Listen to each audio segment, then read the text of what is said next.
December 26, 1996, 5:52 in the morning. A phone rings at the Boulder, Colorado 911 dispatch center. A woman's voice, frantic, breathless, reports a kidnapping, a ransom note, a missing 6-year-old girl. By that afternoon, the child would be found dead inside her own home. Nearly 30 years later, this case remains unsolved. No one has ever been charged. No one has ever stood trial. And the question that has haunted investigators, journalists, and the public for nearly 3 decades remains unanswered. Who killed JonBenét Ramsey? This isn't a story with a tidy ending. There's no verdict here, no confession, no closure for a family that has spent almost 30 years living inside a national obsession. What there is evidence. Some of it contradictory, some of it incomplete, all of it endlessly debated. A ransom note that, on close examination, shouldn't logically exist. A crime scene compromised within hours. A grand jury that voted one way, and a prosecutor who decided another. And specific documented details that John Ramsey himself has never fully been able to explain, not because he's hiding something necessarily, but because nearly 30 years of investigation have never produced an explanation that resolves them. Tonight, we walk through exactly what the evidence shows, what has and hasn't been explained, and why. Even with new DNA developments unfolding right now in 2026, this case remains open. Before we go further, if you want investigations built on evidence rather than sensational headlines, hit subscribe and tap that notification bell. We examine every credible theory with the same level of scrutiny, without declaring anyone guilty who has never been convicted in a court of law. New deep dive investigations every week. If this case has stayed with you over the years, hit that like button and let us know in the comments which piece of evidence you find hardest to explain. Now, let's go back to where it all began. JonBenét Patricia Ramsey was born on August 6, 1990, in Atlanta, Georgia, the youngest child in a family that, from the outside, appeared to have everything. Her father, John Ramsey, was 53 years old in 1996, having built a company called Access Graphics from a small operation into a billion-dollar subsidiary of a major aerospace and defense contractor. He was well known in Boulder's business community, respected, and by most accounts, a devoted father. Her mother, Patsy, was 40, a former Miss West Virginia who held a journalism degree, active in her church and local community, and described by friends as warm and deeply attached to her children. John and Patsy married in 1980. John had 3 children from a previous marriage, including a daughter, Elizabeth, who had died in a car accident in 1992, a loss that deeply affected the entire family. John and Patsy went on to have 2 children together, Burke, born in 1987, and JonBenét, born 3 years later. From early childhood, JonBenét was encouraged toward performance, competing in child beauty pageants by age 4, an activity her mother had once been deeply involved in herself. She won a string of regional titles, and by every account from people who knew her, genuinely loved performing. At High Peaks Elementary School, teachers described JonBenét as bright, friendly, and full of energy. She had friends, took piano and violin lessons, and in the weeks before her death had been rehearsing for a children's Christmas program at St. John's Episcopal Church, where the family worshipped. Her brother Burke, 9 years old at the time, was quieter and more reserved, with a strong interest in computers and model trains, having built an elaborate train layout in the basement of the family home. Like most siblings, his relationship with JonBenét had its ordinary ups and downs. The Ramseys lived at 755 15th Street, a 15-room, roughly 7,000 square foot house spread across 3 floors, with a sprawling basement containing a boiler room, storage areas, Burke's train room, and a small wine cellar at the far end. Weeks earlier, the family had opened their decorated home to the public during a local Christmas home tour, meaning a number of strangers had walked through it. That detail would later matter to investigators, though, as we'll see, the physical evidence has never clearly pointed to a visitor unfamiliar with the home's layout. Christmas Day began normally. The Ramsey children opened presents. JonBenét received a bicycle she had wanted. The house was decorated elaborately, with a large tree near the entrance. The family had plans to fly out the next morning to Michigan, where John owned a vacation property, to celebrate a second Christmas with his adult children before continuing on to a family cruise. Around 5 that evening, the Ramseys attended a Christmas gathering at the home of Fleet and Priscilla White, close friends who lived nearby. By every account from attendees, the evening was ordinary. JonBenét played with other children at the party and ate a small amount of food, including some pineapple. That detail, seemingly minor at the time, would go on to become one of the most debated pieces of evidence in the entire case. The Ramseys left the party at approximately 9 that evening, a timing confirmed by multiple witnesses. According to John and Patsy's account, both children fell asleep during the short drive home. John has said he carried JonBenét inside and up to her bedroom, laying her down still dressed in the clothing she'd worn to the party. When JonBenét's body was found the next day, however, she was wearing different clothing, a white top and long underwear, not the outfit she'd worn that evening. Patsy later suggested she may have changed JonBenét into different clothes without fully waking her. This detail, small as it seems, has never been fully resolved, and it raises a straightforward question that nearly 30 years of investigation have never definitively answered. If JonBenét was carried in asleep and never woke, who changed her clothes and when? By the family's account, Burke went to his second-floor bedroom, and John and Patsy retired to the third-floor master suite. The home had a security alarm, but John later said the family rarely activated it because it was, in his words, complicated and prone to false alarms. On the night of December 25th, it was not set. Here is where the timeline runs into its first significant and still unresolved contradiction. The autopsy later found partially digested pineapple in JonBenét's stomach. Based on typical digestion timing, medical examiners estimated she had eaten it somewhere between 1 and 2 hours before her death, which investigators placed in the early hours of December 26th. That would put JonBenét awake and eating well after the family said she had been carried upstairs asleep. A bowl of pineapple was found on the kitchen table the next morning, with a spoon inside it. Fingerprints on that bowl belonged to Patsy and to Burke, not to JonBenét. So how did pineapple end up in JonBenét's stomach hours after her parents said she had gone straight to bed? John Ramsey has said, in interview after interview over the following decades, that he does not know, that he doesn't recall anyone eating pineapple that night, and cannot explain how it got into JonBenét's stomach if she had been carried to bed asleep. It's one of several details from that night that has never been fully accounted for by anyone, and it suggests, at minimum, that the family's original account of the evening was incomplete in ways that have never been resolved, even nearly 30 years later. At approximately 5:30 that morning, Patsy Ramsey came down the spiral staircase from the third-floor bedroom, dressed for the family's early flight. On the stairs, she found 3 handwritten pages laid out in plain view. It was a ransom note addressed to John. It claimed JonBenét had been taken by a small group described as a foreign faction and demanded exactly $118,000 for her return. It ran to nearly 370 words, instructed John on how to withdraw the money, warned against contacting police, and was signed with the initials SBTC. It would go on to become one of the most scrutinized documents in the history of American criminal investigation, and the closer investigators looked, the more unusual it appeared. First, there's its length and tone. Genuine ransom notes in real kidnapping cases tend to be short and functional.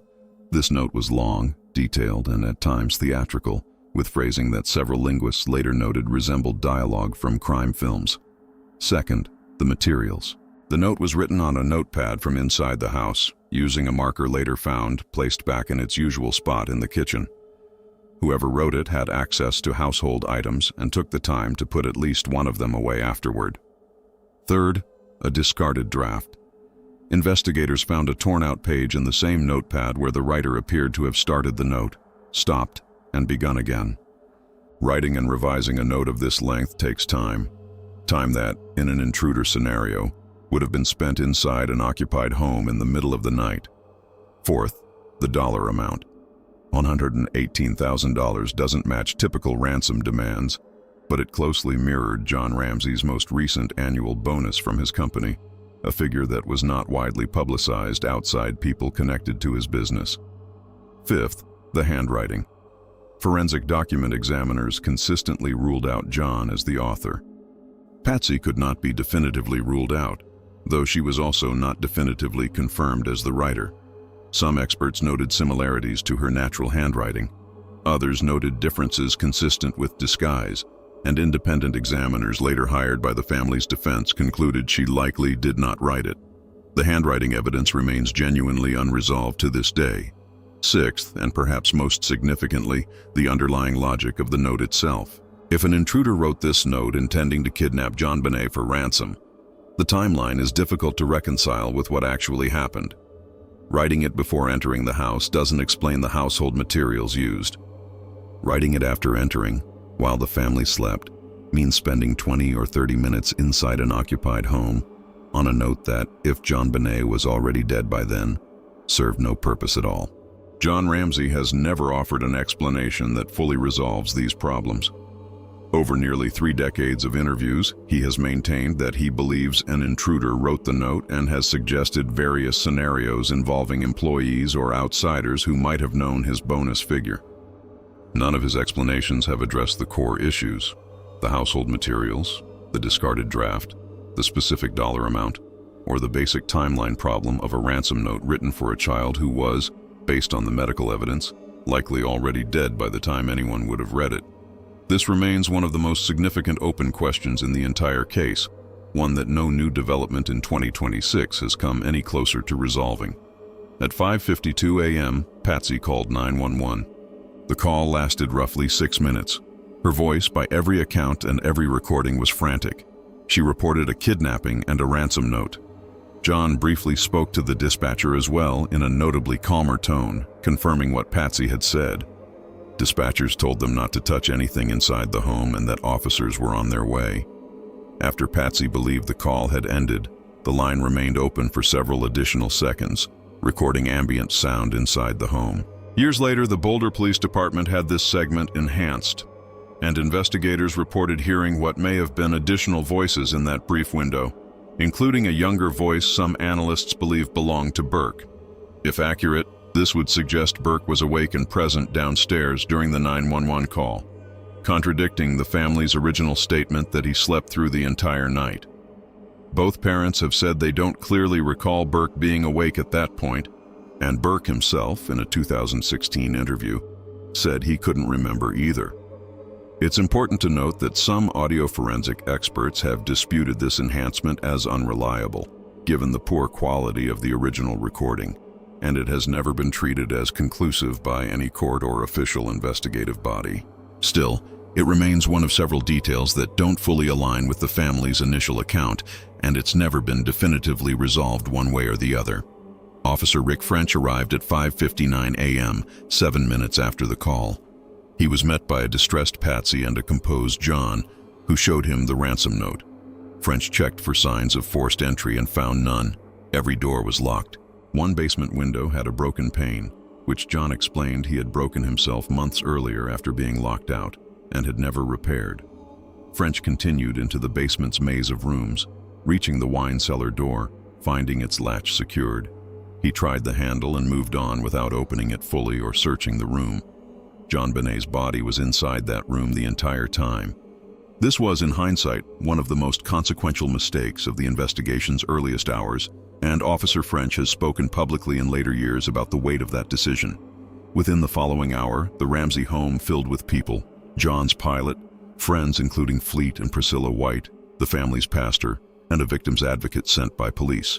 By mid-morning, more than a dozen people had moved through the house, using bathrooms, sitting on furniture, making coffee, effectively compromising what should have been a controlled crime scene. Detective Linda Arndt, who arrived around 8:10 a.m., later described the scene as chaotic, with no clear way to secure it at that point. Some investigators view this contamination as an understandable, if damaging, byproduct of a small department unprepared for a case of this scale. Others have questioned why, if the family believed JonBenét had been kidnapped, and the note had explicitly warned against contacting anyone, they invited so many people inside within the first hour. John Ramsey has said they were terrified and needed people they trusted nearby, and that preserving evidence wasn't something any of them were thinking about in that moment. Both explanations are plausible. Neither has ever been proven, and nearly 30 years later, that specific question remains as open as it was that morning. The ransom note stated that the kidnappers would call between 8 and 10 that morning with further instructions. Detective Arndt set up recording equipment on the phone line, and the family waited. 8 o'clock passed. 9 passed. 10 came and went with no call.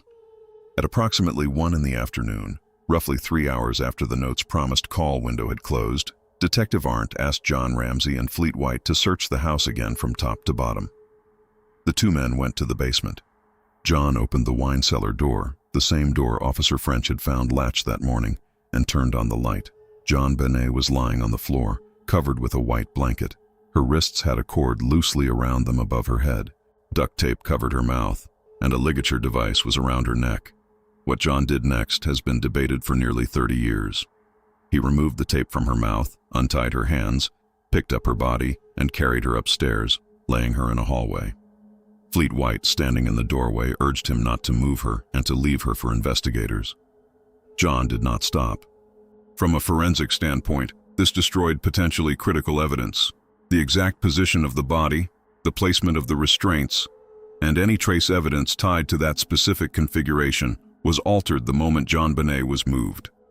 John has described this as pure parental instinct, the reaction of a father who could not leave his daughter lying in a cold, dark room, rather than a calculated act. That explanation is entirely plausible on its face. At the same time, some investigators, including Detective Arndt, have said that his composure in that moment and in the hours that followed struck them as inconsistent with what they expected from a parent discovering their child in that condition.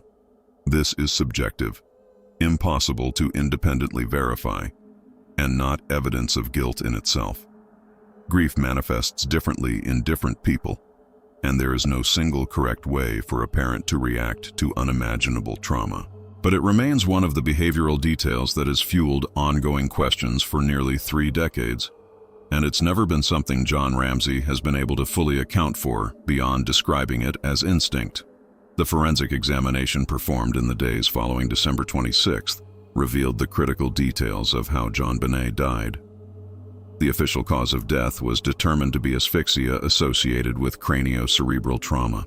In plain terms, the medical examiner found that JonBenét had suffered a significant blow to the head, resulting in a skull fracture, and had also been strangled using the ligature found around her neck.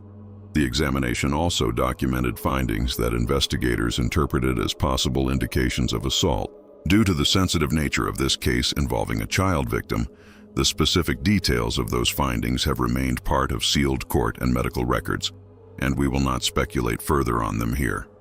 What can be said is that this evidence became a significant factor in the theories that followed, and remains to this day one of the case's most sensitive and least publicly detailed elements.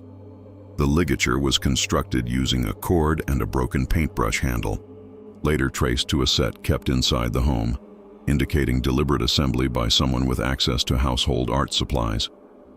Investigators also noted a shard of what appeared to be a broken flashlight lens found in the house, which some experts suggested could be consistent with the type of object that caused the head injury, though this was never confirmed as the actual weapon used.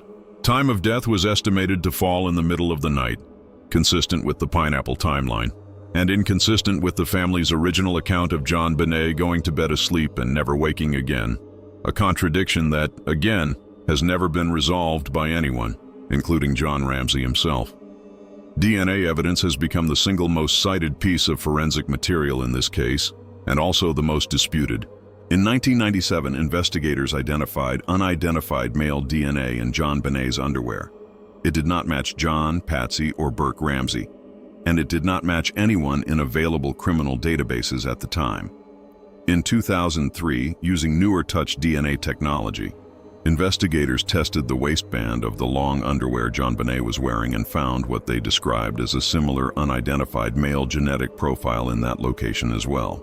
Based on this, then District Attorney Mary Lacey sent a formal letter in 2008 to John Ramsey, stating that her office believed the DNA evidence exonerated the family and that investigators should focus on an unidentified male. Patsy Ramsey had passed away from ovarian cancer in 2006 and did not live to see this statement.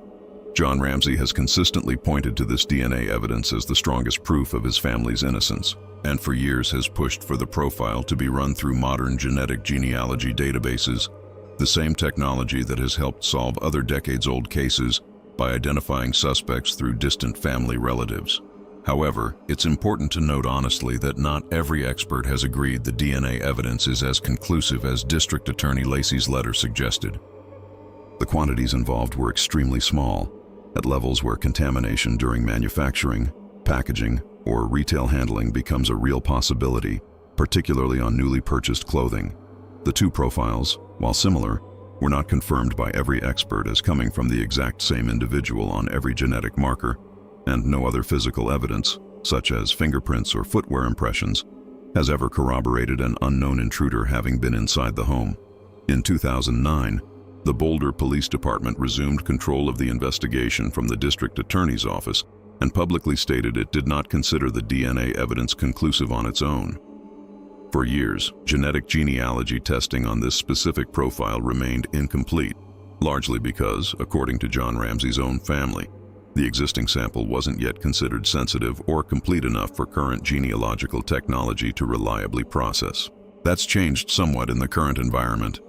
Throughout 2025 and into this year, Boulder officials, working alongside the FBI and evaluating outside independent laboratories, have acknowledged more directly than in years past that they're actively exploring advanced DNA testing capabilities specifically suited to this kind of degraded, complex sample. John Ramsey himself has stated publicly that he believes there's a realistic chance, better than 50-50 by his own estimate, that this testing could finally identify the source of that DNA.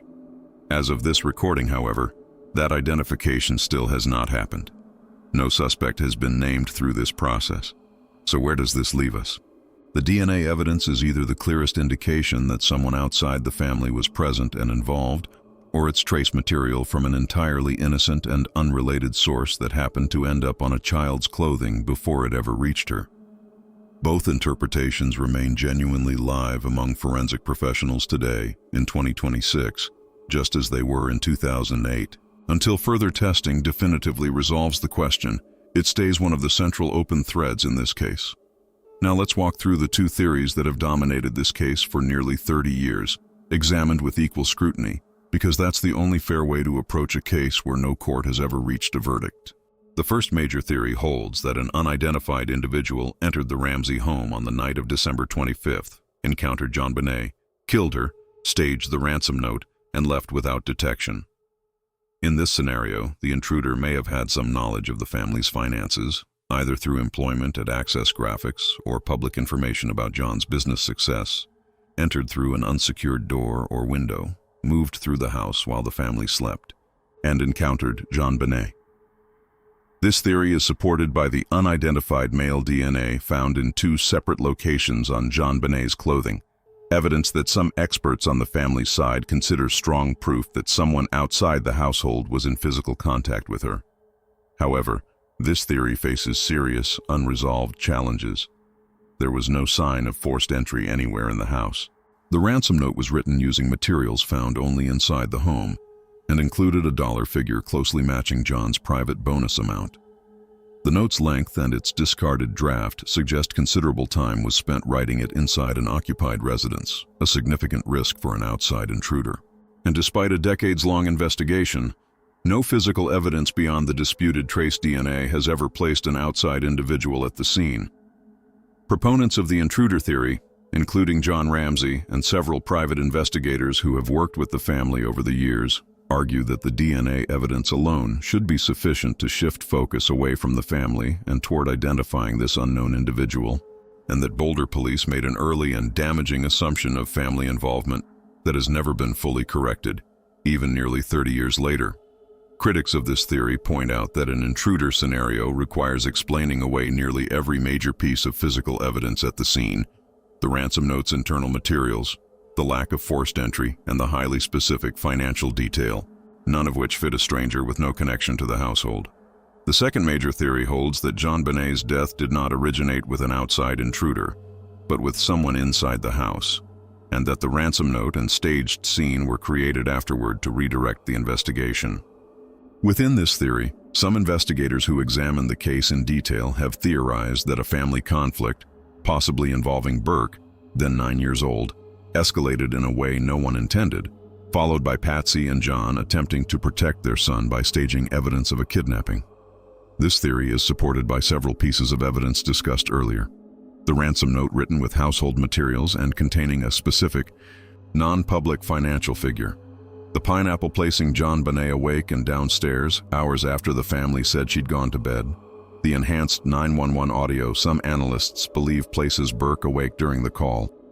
And the language of the 1999 grand jury indictment, discussed shortly, which described the parents as having permitted a dangerous situation and assisted someone in avoiding prosecution without describing them as JonBenét's direct killers. However, this theory also faces significant, well-documented challenges. Forensic experts have disagreed sharply on whether a 9-year-old could generate the force required to cause the skull fracture found in the autopsy. Burke's own DNA did not match the unidentified male profile found on JonBenét's clothing, a fact confirmed through testing in 1999 and never contradicted since. He has consistently denied any involvement, both as a child and as an adult, stating he has no memory of the events beyond being asleep, and maintaining a cover-up of this scale for close to 3 decades, without a single confirmed slip from either parent, would represent an extraordinary act of sustained secrecy that many find difficult to reconcile with human nature under that kind of pressure. Proponents of this theory argue it's the only explanation that accounts for the totality of evidence found inside the home, pointing towards someone with intimate household knowledge rather than an outsider. Critics argue this theory asks us to believe 2 grieving parents staged an elaborate, physically demanding crime scene around their dying or deceased daughter, something difficult to reconcile with everything else known about the family, and built largely on circumstantial evidence rather than direct proof. Neither theory has ever been proven in a court of law. No one has ever been charged, indicted with force, or convicted in connection with JonBenét's death. Both theories remain, to this day, genuinely, unavoidably open.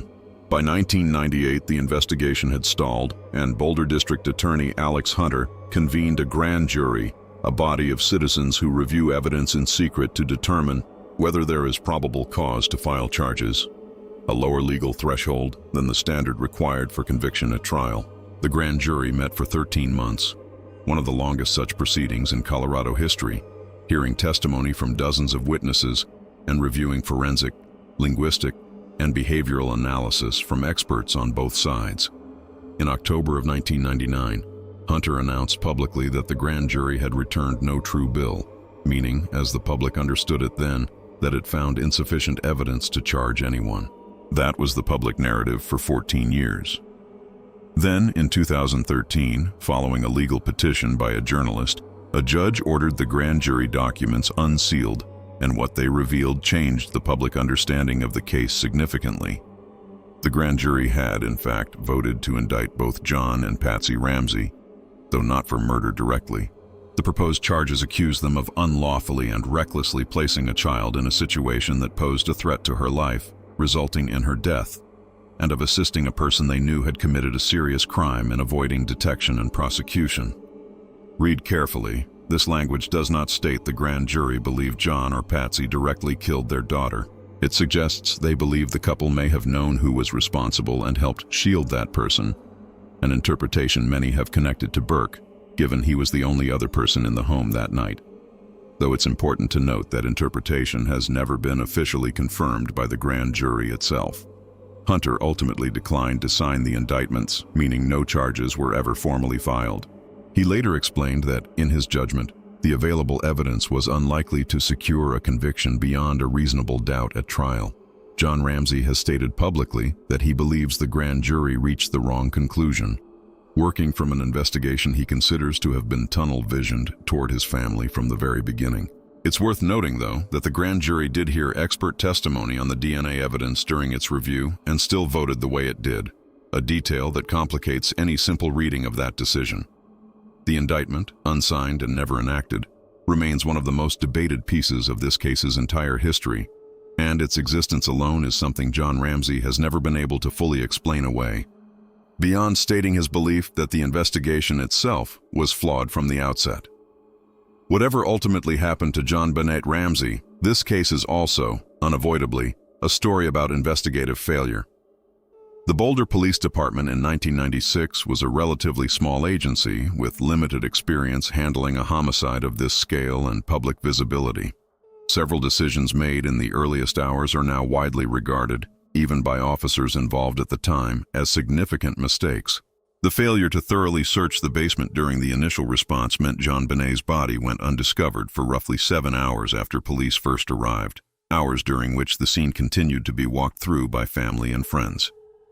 The failure to immediately clear the home of non-essential visitors compounded this, allowing more than a dozen people to move through the house and compromise the physical integrity of the scene in ways that can never be undone. There was also, by several accounts, friction between the Boulder Police Department and the District Attorney's Office, with each side at times pursuing different theories and working from different assumptions about who was responsible.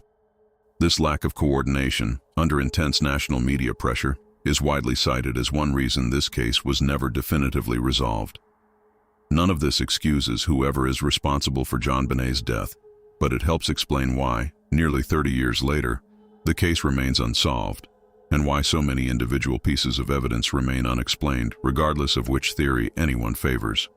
The JonBenét Ramsey case fundamentally changed how the American public consumes true crime, and how police departments think about protecting crime scenes in high-profile cases.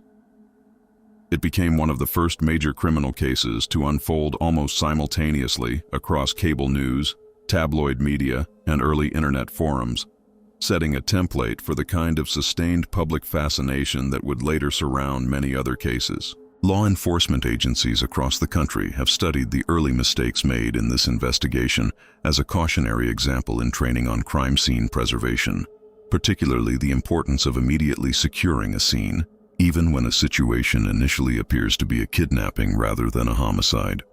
In the current environment, this case has resurfaced in a very specific and significant way. This past summer, a Colorado Bureau of Investigation forensic analyst pleaded guilty to multiple felony charges related to mishandling DNA evidence across more than 1,000 cases spanning nearly 2 decades of her employment there, a period that included the years JonBenét's case was originally processed. Both Boulder Police and the District Attorney's Office have stated publicly, after reviewing the case's records, that they found no evidence this specific analyst affected JonBenét's evidence, noting that the earliest, most critical DNA testing was actually conducted by an independent private laboratory. Still, the scandal renewed public and institutional pressure around how this case's forensic evidence has been handled over the decades, and contributed to fresh public commitments from Boulder's current police chief to explore outside, independent DNA testing more aggressively than in years past. John Ramsey, now 82 years old, has continued to call publicly and specifically for advanced genetic genealogy testing on the unidentified male DNA profile, meeting personally with Boulder's police leadership, and even appealing directly to federal officials for assistance in moving the case forward. As of this recording, that testing has still not identified a suspect, and the Boulder Police Department continues to describe the case as open, active, and periodically reviewed using updated forensic techniques as they become available. Burke Ramsey has continued to maintain his innocence in the rare public statements he's made over the years, including through a defamation lawsuit against a major network that aired a documentary suggesting his involvement.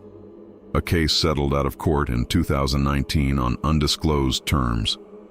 He's since built a private life away from public attention, most recently declining to participate in a new documentary revisiting the case, citing his difficult history with media coverage. John Ramsey, meanwhile, has remained the family's primary public voice, continuing to speak openly about the case and pushing, with increasing specificity and public urgency, for modern forensic technology to finally identify who was responsible. JonBenét Ramsey was 6 years old when she died. She loved to sing and perform. She had a bicycle she'd wanted for Christmas and a Christmas program at church she was excited to be part of. All of that ended in the early hours of December 26, 1996, in the basement of her own home. Nearly 30 years later, no one has been charged. No one has stood trial. The ransom note remains unexplained. The DNA evidence remains disputed. The grand jury's unsigned indictment remains one of the most striking, unresolved chapters in modern American criminal history. Someone knows what happened inside that house that night.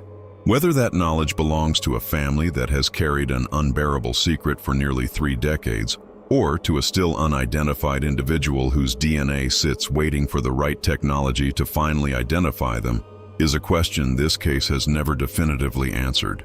And John Ramsey, despite decades of public statements, interviews, and advocacy, has never been able to resolve for anyone, including, by his own repeated admission, himself. What isn't in question is that JonBenét deserved to grow up. She deserved a life beyond 6 years old. Her family, whatever the truth ultimately is, has spent nearly 3 decades living inside a case the country has never let go of. This investigation was presented with respect for JonBenét Ramsey and her family. Our goal is to examine the evidence in search of clarity, not to sensationalize a tragedy that is, at its core, the story of a child's stolen future. What do you think happened to JonBenét Ramsey? Do you find the intruder theory or the family involvement theory more consistent with the evidence? Share your thoughts respectfully in the comments below. If this investigation held your attention, if you want to see more cases examined with this level of depth and fairness, make sure to subscribe to this channel and hit that notification bell so you never miss a new documentary. And if you have any genuine information related to this case, we encourage you to contact the Boulder Police Department directly. Nearly 30 years later, JonBenét Ramsey still deserves answers. Her family still deserves the truth. And this case, unresolved as it remains, is not one we intend to let be forgotten.